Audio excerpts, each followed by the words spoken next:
સત્ય પાલન. ખંભાતમાં ભીમ નામનો શ્રાવક હતો. તે પૌષદ વ્રતમાં બેઠેલો હતો. એ જ રાત્રે એના ઘરે ધાડ પડી. યુવાન 4 પુત્રોને લૂંટી લીધા પછી ચોરોએ પૂછ્યું કે બોલો, આથી વધારે કઈ મૂડી તમારી પાસે છે? પુત્રોએ કહ્યું કે બસ આટલી જ અમારી પાસે છે. લૂંટારા કહે કે જો તપાસ કરતા પાછળથી વધારે મળશે તો તમને જાનથી મારી નાખશો.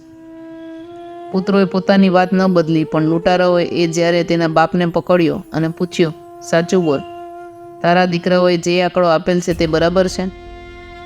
ત્યારે સત્યવ્રતને પાળનારા ભીમે કહ્યું, ના, એમાં પુત્રોની ભૂલ છે. તેઓ કહે છે તેના કરતાં રકમ વધારે છે.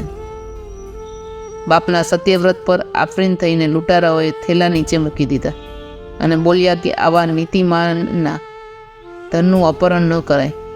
પુત્રના માથે મોત ભમતું હોવા છતાંય ભીમ શ્રાવકે સત્યવ્રતને ન ભાંગ્યું. તે ન જ ભાંગ્યું. સાચું બોલો, તમે દુકાનમાં ચીજનો ભાવ કરવામાં સત્યવ્રતને પાડો ખરા? એક ચીજનો ભાવ કેટલી વાર બદલો છો?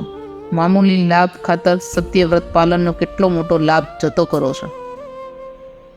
ઉપદેશ સાર ગ્રંથમાં એક વાત આવે છે, રાજાને એકવાર ગંધ આવી ગઈ કે ફલાણા શેઠને ત્યાં 60 લાખ રૂપિયા છે.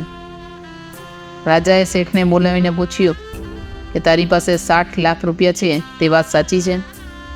ત્યારે શેઠે કહ્યું કે આજે કોઈ જવાબ નહીં આપી શકો, પણ કાલે આપને ગણીને ચોક્કસ જણાવીશ. બીજે દિવસે રાજ દરબારમાં આવીને શેઠે કહ્યું કે રાજન, આપની દયાથી મારી પાસે 84 લાખ રૂપિયા છે. શેઠની આ નીતિમતા પર ખુશ થઈને રાજાએ સેવકોને કહ્યું, બીજા 16 લાખ રૂપિયા લાવો અને આ શેઠને પેટ્રોલ ઉતરો અને લખપતિના બદલે તેમને કરોડપતિ જાહેર કરો. પૂર્વ આવા રાજાઓ અને આવી પ્રજા હતી.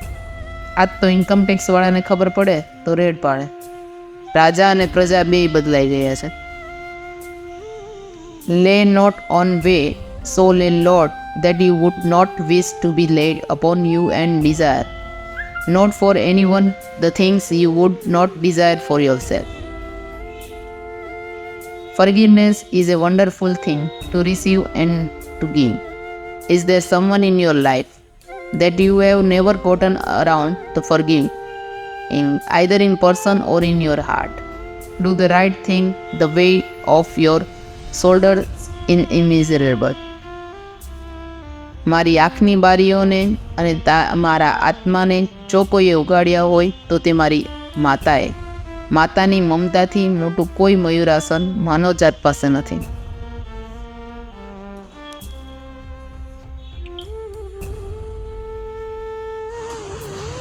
તો આવા જ નવા પ્રેરણાદાયી અને જીવન સાર્થક બનાવવા માટેના વિડીયો જોવા માટે અમારી ચેનલને લાઈક કરી અને સબસ્ક્રાઈબ કરો.